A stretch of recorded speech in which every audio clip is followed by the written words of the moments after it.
In this video, we are going to begin by looking at the relationship between philosophy and science,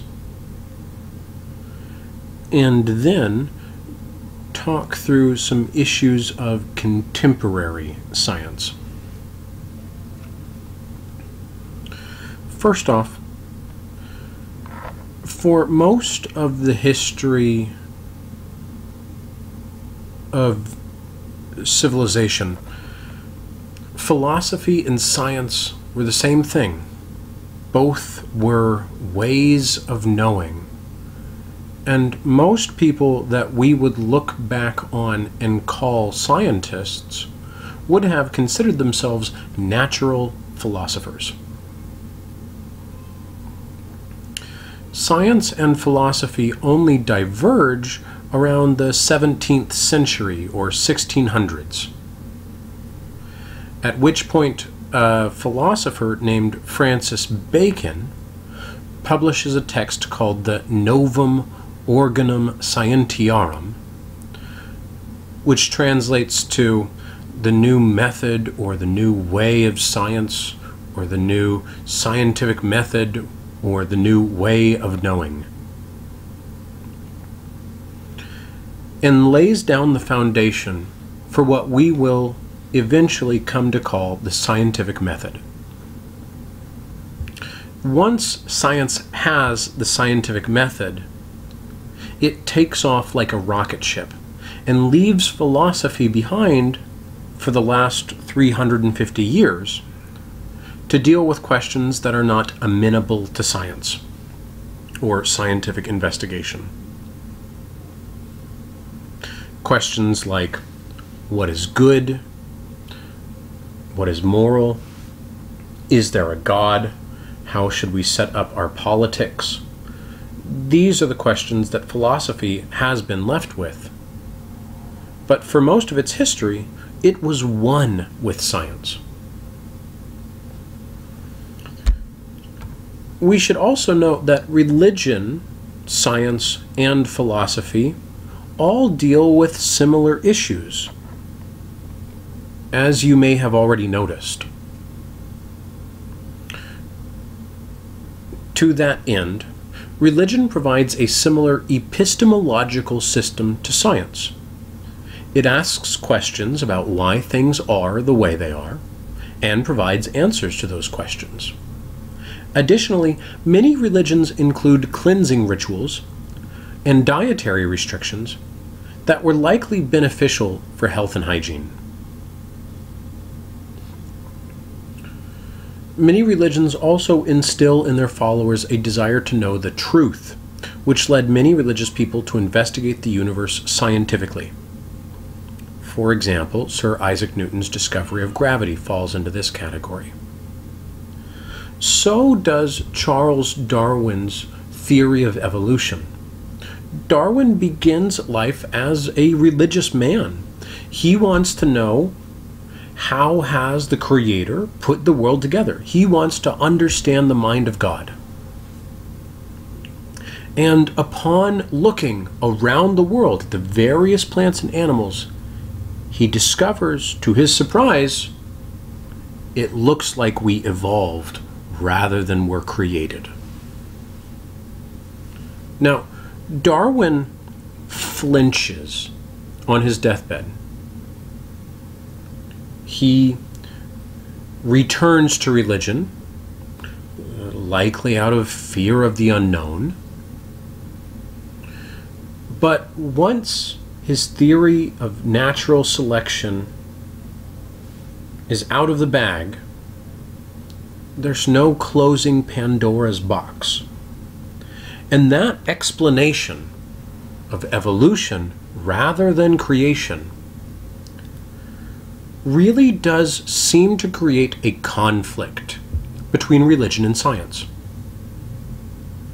because each gives a contradicting answer to the other about the most important question in the history of philosophy: why are we here?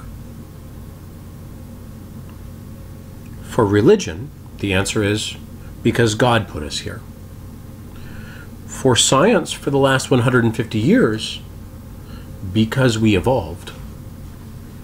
Perhaps the two can go together, or perhaps they are doomed to conflict. I'd encourage you to ponder that question throughout the rest of this semester.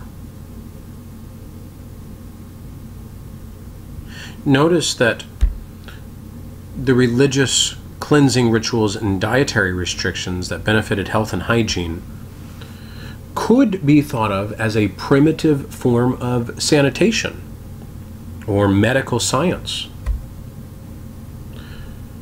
For example, the ancient Jewish people had laws about not eating meat that had not been thoroughly cooked.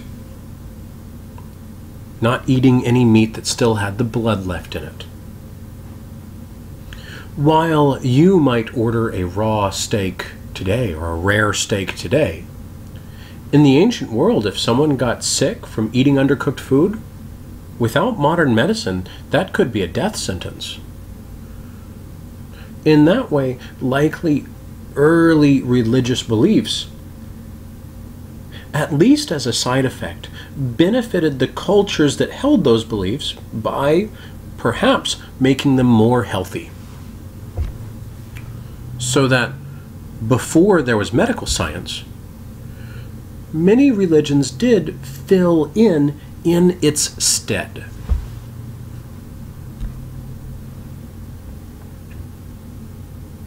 As we go further to number 2 on your screen, what you see is that ancient Greek philosophy was proto-scientific, in that it proposed natural explanations for natural events instead of supernatural explanations.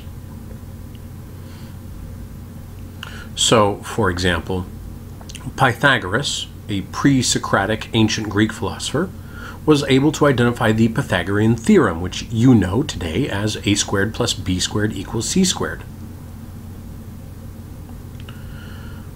What is remarkable about ancient Greek philosophy and mathematics is that it discovered truth.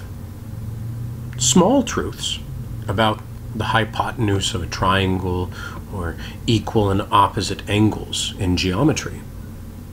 But these are truths that are true for everyone, forever, and always until the end of time, regardless of a person's belief. These are objective truths, truths that are not dependent upon the person, instead of merely subjective truths. Lucretius and Democritus, ancient Greek philosophers, invent the idea of the atom, that everything is just stuff moving around in space. If you read the text called On the Nature of Things, you'll see Lucretius argues that everything is just atoms swerving in the void. Lucretius didn't have an explanation for why the atoms took curved paths in their travels. We now have gravity and electromagnetism to explain those curved paths. So the ancient Greeks laid the foundation for much of our science to come, what they would have called natural philosophy. Aristotle wrote on a number of scientific subjects, and very importantly, is credited for being one of the first to understand and record, write down, why the rain falls. And this is important. In the ancient Greek language, what one would say when it's raining is not as we would, it is raining. Instead, to rain was an active verb. Somebody had to do it, had to make it happen. There was an agent. And that agent was Zeus, the great sky god. In ancient Greek, a person would say, Zeus rains.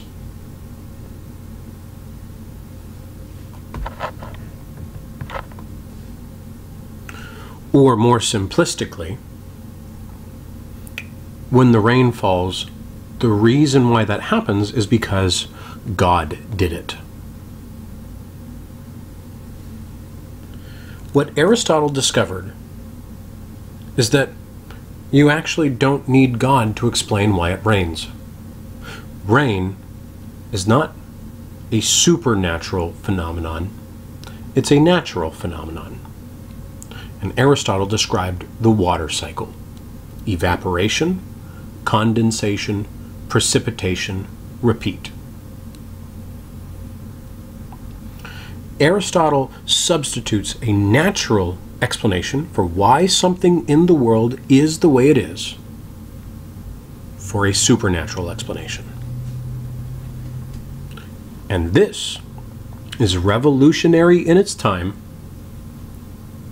and foundational to the history of philosophy and the history of ideas we'll be discussing ever since that time.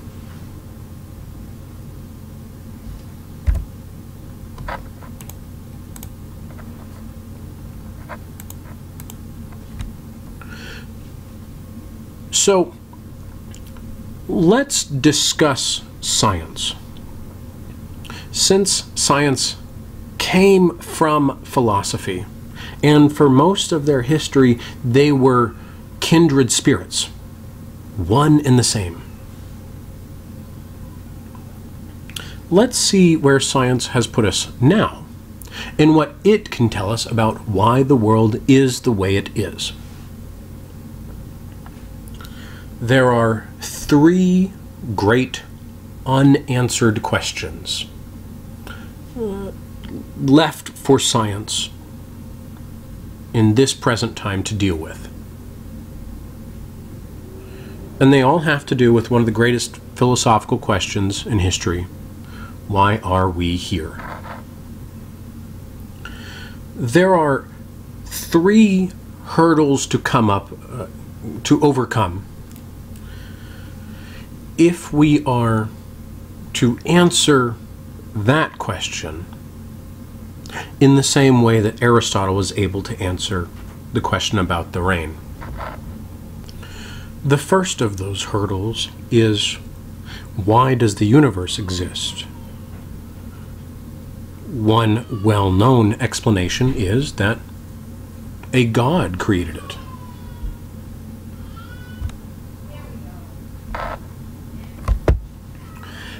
It may or may not be possible to offer any other answer. If it's not possible, we'll be stuck with that as the only possibility. If it is, then we know the theoretical terrain we're dealing with as we attempt to answer the question, why are we here? By first off answering, why is the universe here? The second hurdle or obstacle to overcome is, why does life exist? Or, why is life here? Again, much like the ancient Greeks before Aristotle, a common answer is, God did it. God created life.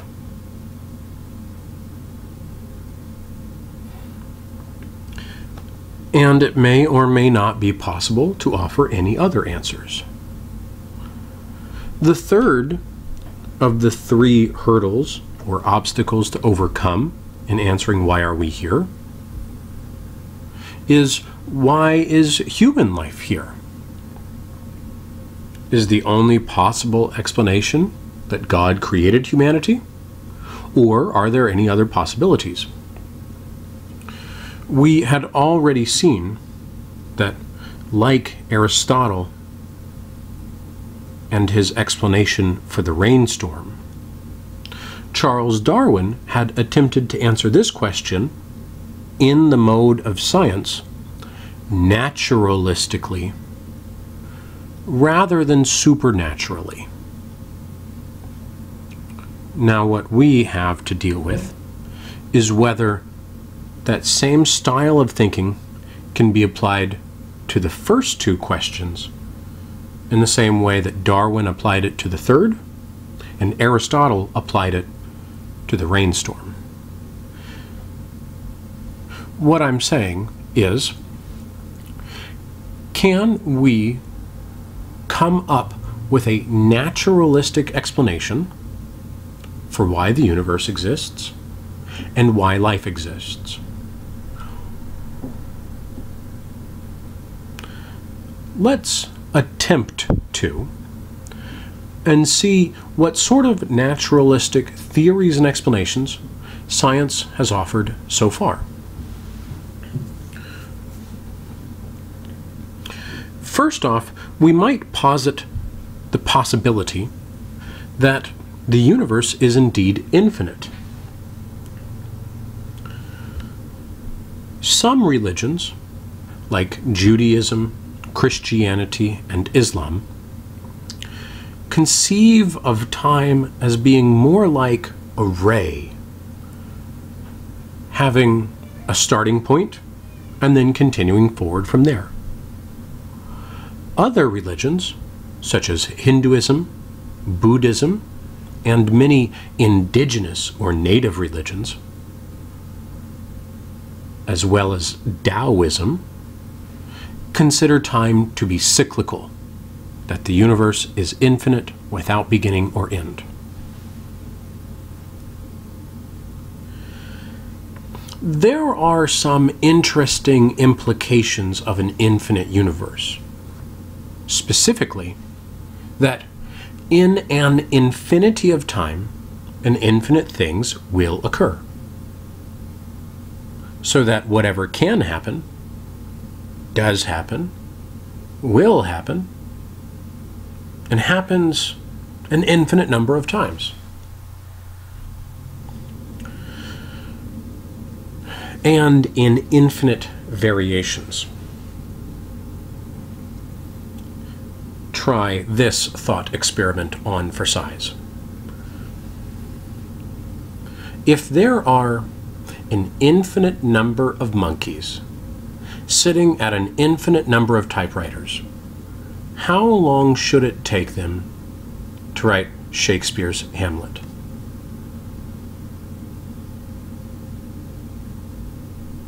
Got an answer yet? My idea is that if we understand infinity, the correct answer is as soon as it takes one monkey to pound out the first copy. Now, this is a little silly because when you actually put monkeys at typewriters, they just bang. They don't really do random things. If it was truly random, we could get Hamlet. But with monkeys, you just get feces all over the wall. I guess infinite feces, but I digress.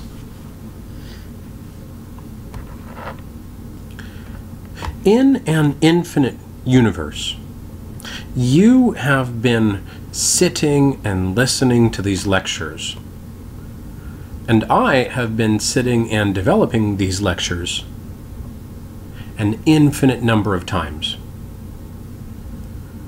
But also, there's a version or iteration of the universe, of a universe, where you're recording the lectures and I'm listening to your recording.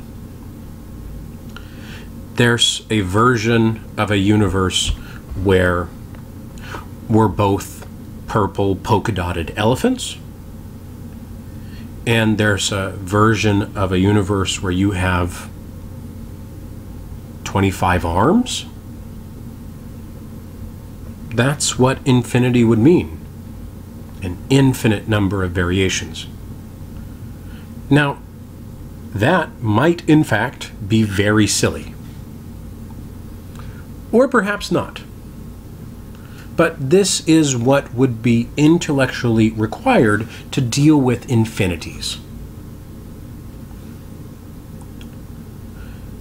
Now, often when we discuss the idea that God creates the universe, all we've done is moved that infinity back one step.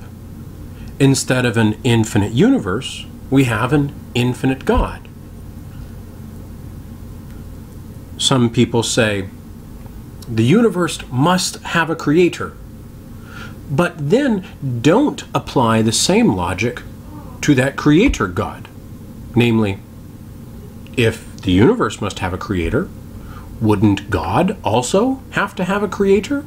And then what created that God? And what created that God?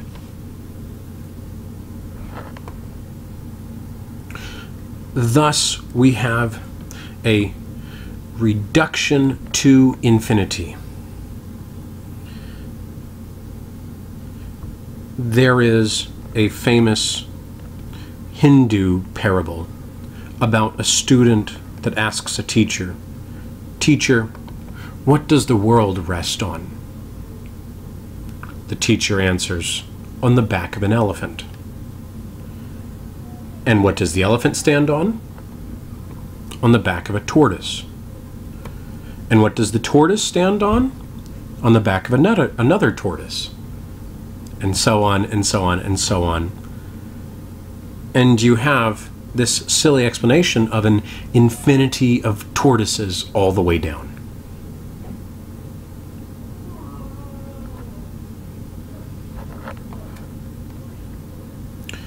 Whether or not we deal with infinities, there is a third type of explanation.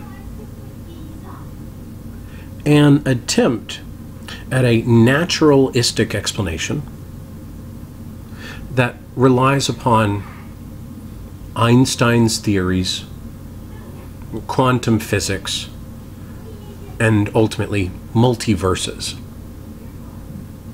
And while theoretical, this explanation may sound forced or like what's called a just so story, but consider it in order to try to determine if the universe could have had a natural origin, like Aristotle's rainstorm. Because if there is, then we know the layout of the either-or creation, the either-or question.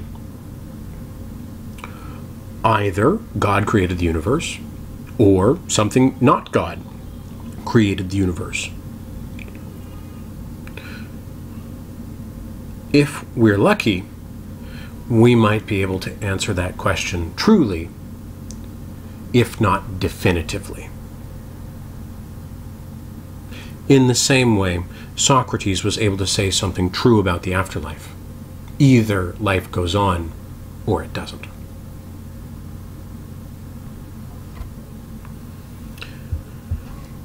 I'm referring to this attempt at a naturalistic explanation as a hypothetical, runaway, quantum, positive feedback loop. Now, that sounds complicated and is complicated. It's far easier to say, God did it. 3 simple words. But let's investigate it to see if we can at least wrap our minds around the possibility.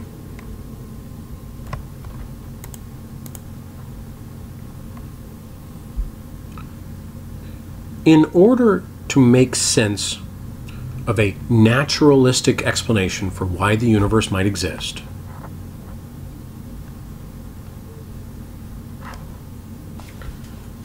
let's begin with the idea that our universe might exist on the inside of a black hole. There are actually good reasons to think that this might be the case. One, for example, has to do with Einstein's understanding of the speed of light. What Einstein discovers, and later scientists confirm, is that as something travels closer and closer to the speed of light, time actually slows down for it. so that once something reaches the speed of light, time stops. Photons, if my understanding is accurate, experience no time, whereas the light coming from a distant star in the night sky, from our perspective, would take 1,000 light years to reach our retina. To that photon, 0 time has elapsed at all. For photons, every single part of the universe is side by side with every single other part of the universe. That's what one might expect if indeed we lived on the inside of a black hole. Now, this explanation might suffer from a similar problem of the Hindu parable about the world, the elephants, and the tortoises, where our universe is on the inside of a black hole, which is in a universe on the inside of another black hole, which is in a universe on the inside of another black hole, and you have nested Russian dolls of black holes and universes. But there are some other scientific explanations, this time coming from quantum physics, that might lend even more credibility to our developing theory for why the universe is here. In a book called The Elegant Universe by Brian Greene, published in 1999, Greene explains something called the Planck Length, or the Planck distance. The Planck length is a unit of measurement smaller than the radius of a single atom. And what he explains, based on still unconfirmed string theory, is that if you were to travel closer and closer and closer to the center of the atom, going down and down and down, there would be a threshold you would cross called the Planck length, or the Planck distance. And upon crossing this threshold, you would cease to travel in towards the center of the atom and begin to travel out in an extra-dimensional space on the inside of the atom that is larger on the inside than it appears on the outside. Now, this is not confirmed, it's still theoretical, but it is an attempt to explain naturalistically the phenomenon we perceive of as the universe. You might think of Doctor Who's spaceship, the TARDIS, which is bigger on the inside than on the outside. Or like the camping tents in the Harry Potter books and movies, which similarly are larger on the inside than the outside. These are extra-dimensional pocket spaces or pocket dimensions. Lastly, as we close in on our natural explanation for why the universe is here, we'll toss in a little bit of quantum mechanics. In a book called The View from the Center of the Universe, published in 1996 by Joel Premack and Nancy Abrams. Premack is a cosmologist, someone who scientifically studies the development of the universe and galaxies within it. Premack and Abrams explain a set of quirky quantum phenomena in which empty space is not really empty space, and that in places in the universe where there is empty space, actually something else is going on. That those bits of empty space are expanding. This is what scientists have observed and call cosmic inflation.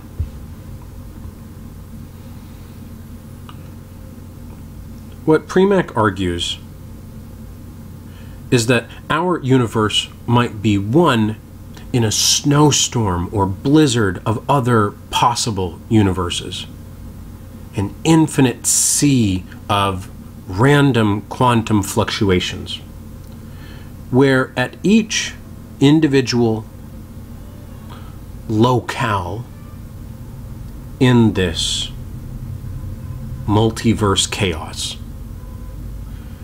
there are random quantum fluctuations occurring. Planck explains that we might think of these as being similar to a coin flip. When the coin flip comes up heads, that region of space becomes bigger and emptier. And when the coin flip comes up tails, that region of space becomes smaller and more dense.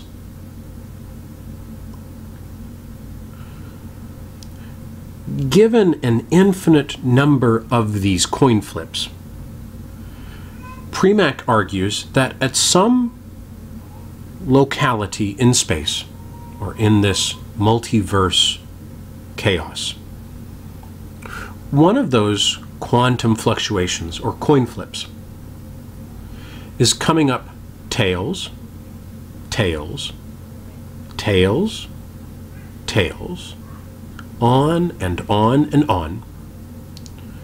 And that region of space is becoming smaller and denser, smaller and denser, smaller and denser, until it crosses the Planck length, drops out of the multiverse, and enters an extra-dimensional pocket, which is larger on the inside than from the outside, and becomes a Big Bang in our dimension. That is a ridiculously complicated attempt to offer a naturalistic explanation for why the universe is here.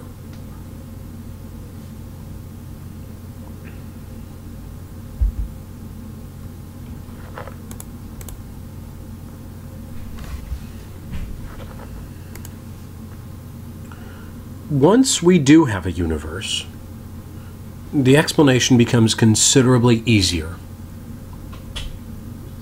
However, we do run into a second difficulty, which is that according to our best observational evidence, this universe appears to be 13.5 billion years old. Now, we could be wrong about that. But if that analysis is accurate, that too seems to offer a contradictory explanation of the nature of reality than some religious explanations, which posit a much younger universe.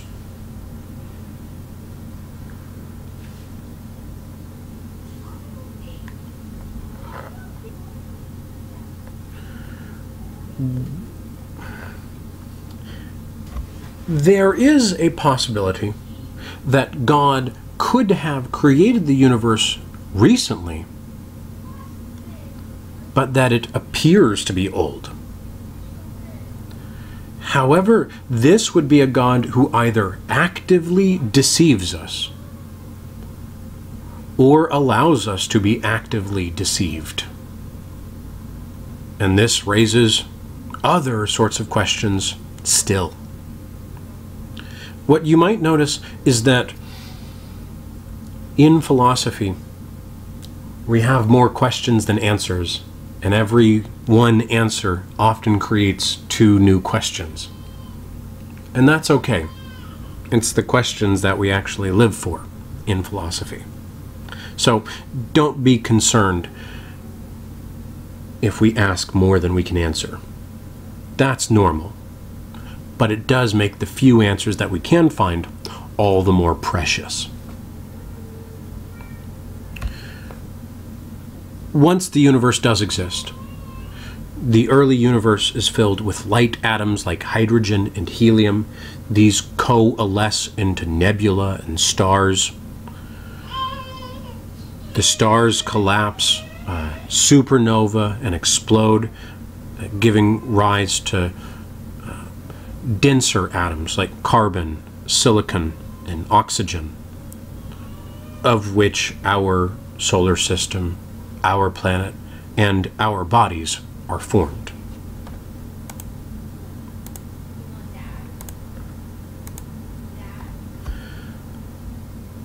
This is a picture of our planet,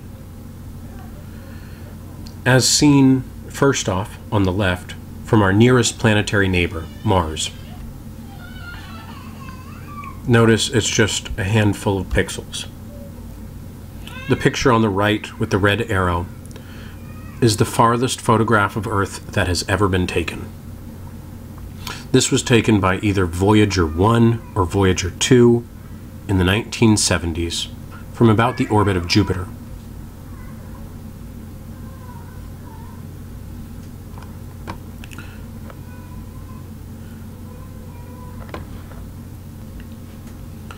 The man who developed this spacecraft, you may have heard of.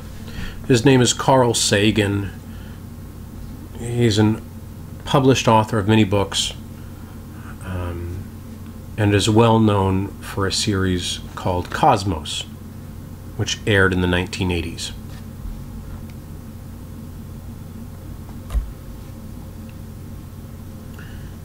He writes the following of that picture.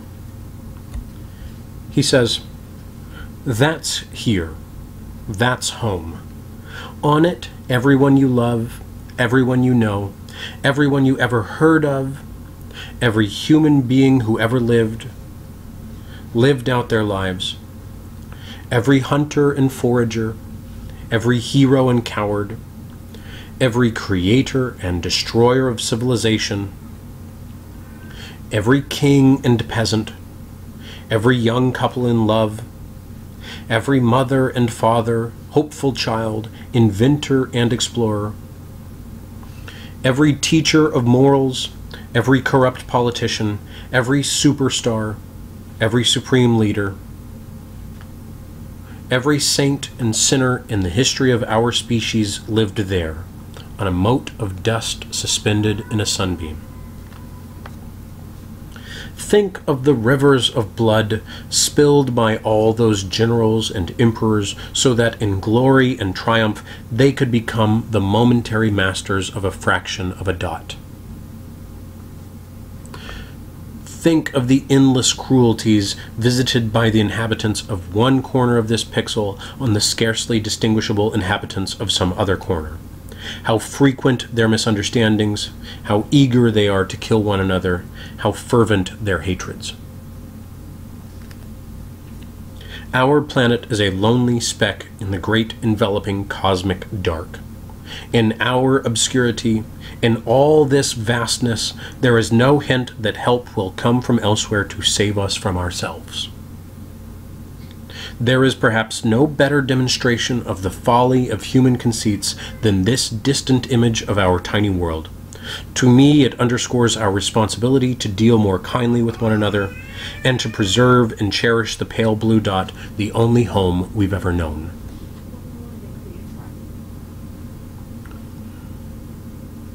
The spacecraft that took that picture carried with it a 78 RPM disc, like a vinyl record, made out of solid gold. And that record contained mementos from life on planet Earth.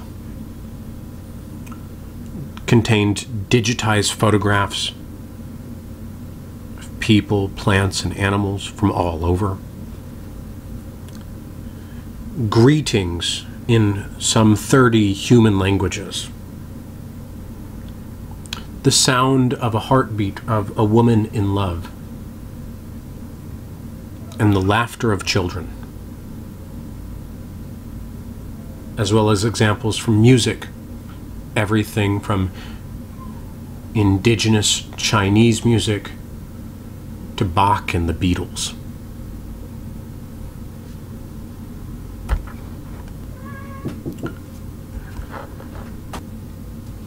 In a word, it contained some bit of who we are and what was important to us. This golden record has a shelf life of between 1 million and 1 billion years. It will almost certainly outlast humanity. It's a memoriam of us.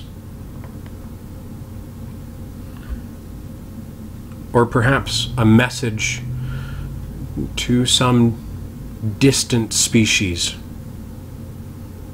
to say hello and to ask, what do you know?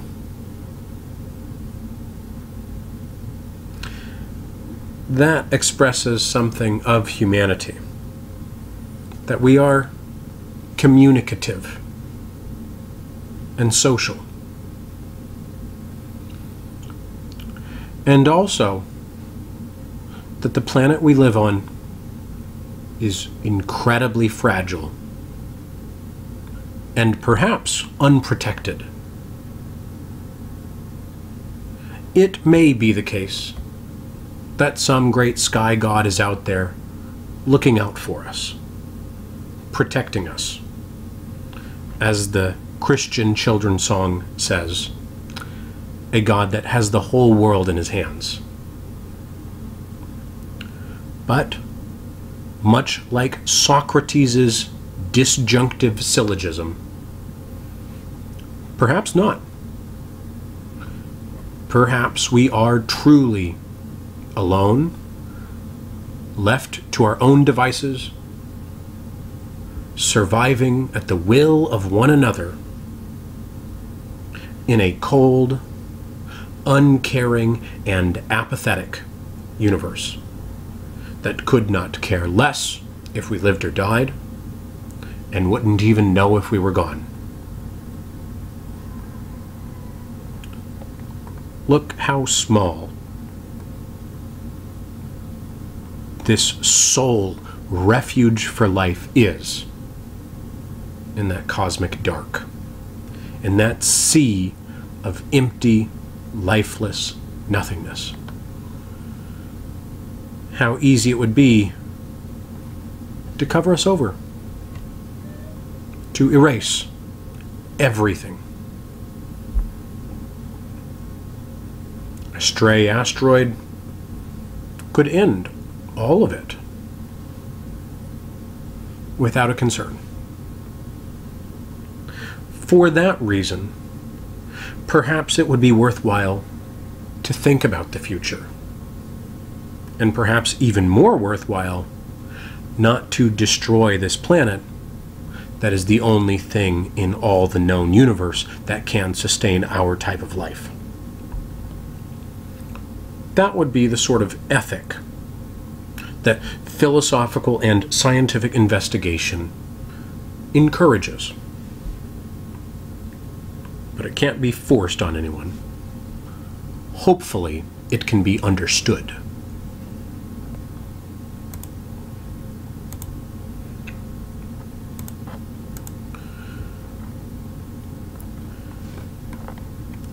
What I'd like you to do next is watch a video about what's called abiogenesis.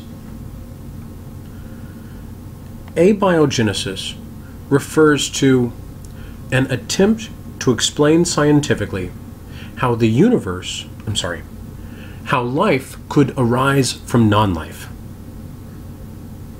according to a naturalistic process instead of a supernatural one. After you watch that video, please continue with the other recorded lectures. The video will attempt to offer a naturalistic explanation in the same vein as Aristotle's explanation of the rainstorm. Instead of simply saying, God did it, perhaps we could understand the possibility for a naturalistic process by which that phenomenon could have occurred.